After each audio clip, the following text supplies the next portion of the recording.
Now, in this section, I want to briefly look at traffic management places that are being put into. Start this again.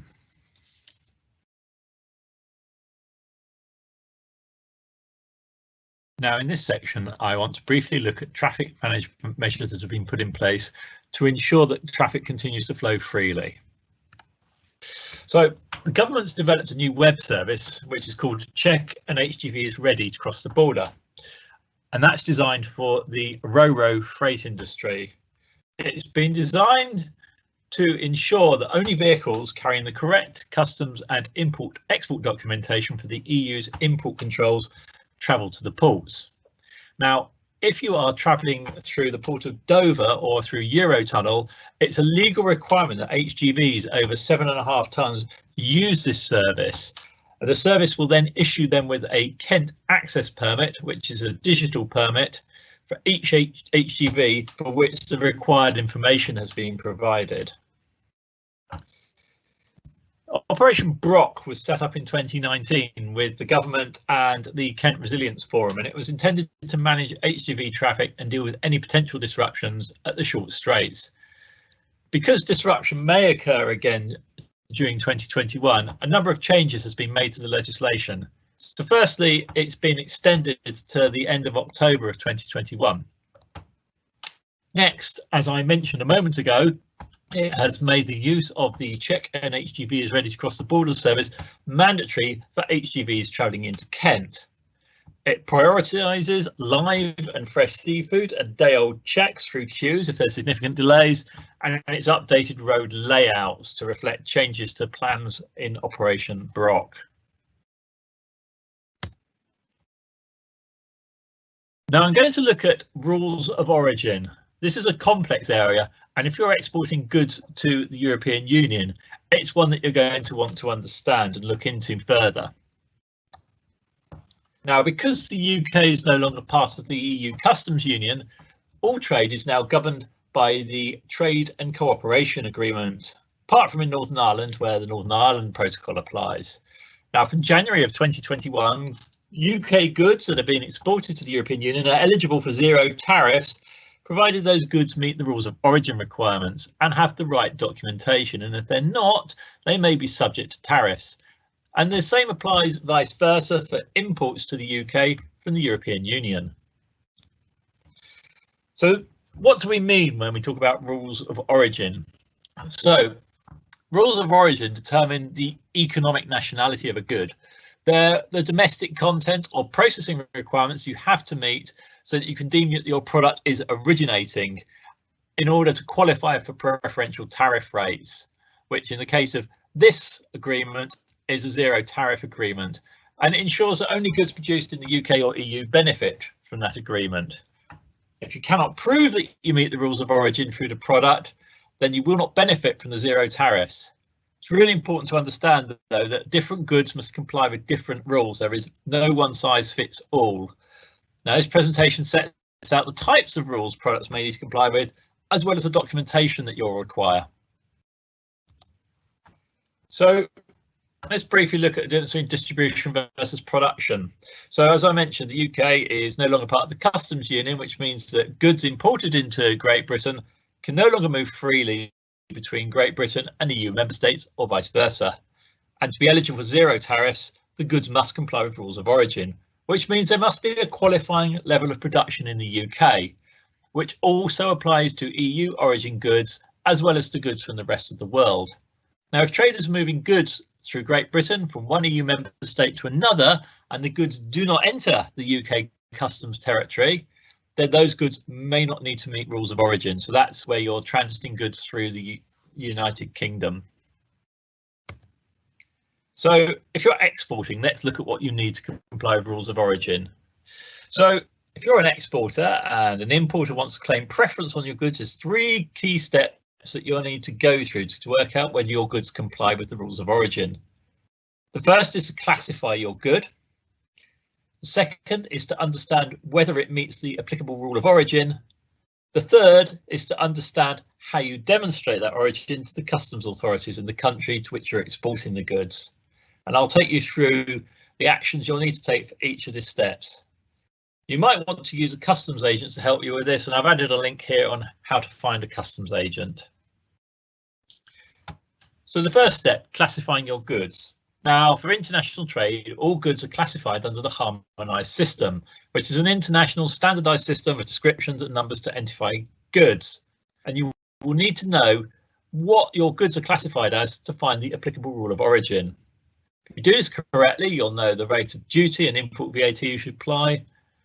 And if your duty is suspended, or if you need a license to move goods, whether the goods are covered by agricultural policy or any anti-dumping duties or any tariff quotas.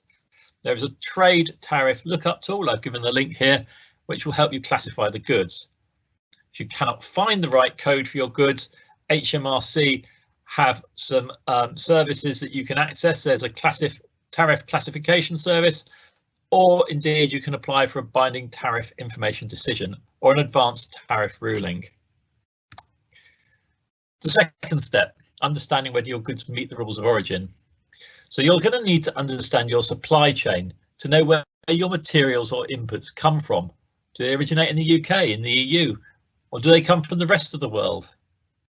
Now, you can count EU origin materials and processing when considering whether your UK exports meet rules of origin. And if there's a qualifying level of production in the UK, which is called cumulation. Now, if your good incorporates non-originating material, then you will need to comply with the relevant product specific rule. You will need to understand whether your goods comply with the relevant rule for that good. Now, there's a list of product specific rules. The link is here in the trade agreement, and that will help you find the rule for your product. And there's 4 types of rules that your product may need to comply with.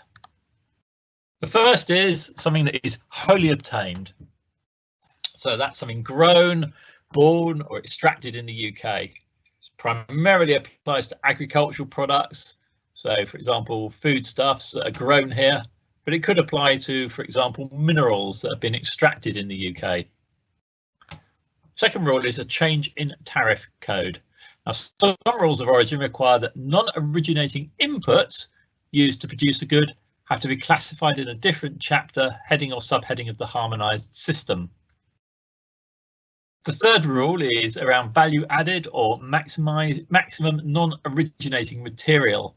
So if a rule requires a maximum level of non-originating material, max nom, that means that a certain proportion of the value of the final good must be generated in the UK or in the EU, and that can include UK originating parts or value added during the production, which would include labour and manufacturing costs. And then there is the specific processing rule. Some rules require a specific operation or set of operations to take place in the UK in order for the good to be classed as UK originating. Now, for some chemicals, for example, the chemical reaction must take place in the UK to meet this rule. The third step, understanding how to demonstrate origin. So, as I mentioned earlier, you must have evidence to prove that the goods meet the rules of origin, and you might also require evidence of origin from your supplier, for example, a supplier declaration. Now, you can self-declare that your goods meet the rules by making out a statement on origin and sending it to your customer, and your customer can use this as the basis of their preference claim. Alternatively, importers can claim preference based on importers' knowledge. Where that's used, you do not need to provide your customer with a statement on origin, though they might need to ask you to provide information about the goods to support their preference claim. Now, until the end of 2021, UK and EU exporters do not need suppliers' declarations in place when the goods are exported, but you must be confident that the goods meet the rules of origin requirements, and you may be asked to retrospectively provide a supplier's declaration after this date. Now let's look at importing into the UK and how you claim preference when importing EU goods. Now, to access zero tariffs when importing, you will need to claim preference as part of your customs declaration. You will need proof that the goods you're importing meet the rules of origin. Now, under the agreement, preference is claimed either via a statement of origin or importer's knowledge that the goods are originating, and you can choose which of these options to use. If you're using a statement of origin, that should be provided to you by the exporter on a commercial document. And if you're using importer's knowledge, you will need to obtain sufficient evidence that the goods meet rules of origin, which may involve the exporter giving you a range of supporting documentation. Now, with the staging of import controls, UK importers can defer tariff payments for up to 6 months from the 1st of January, apart from some controlled goods. This easement is only for UK companies importing from the European Union, and it does not work the other way around.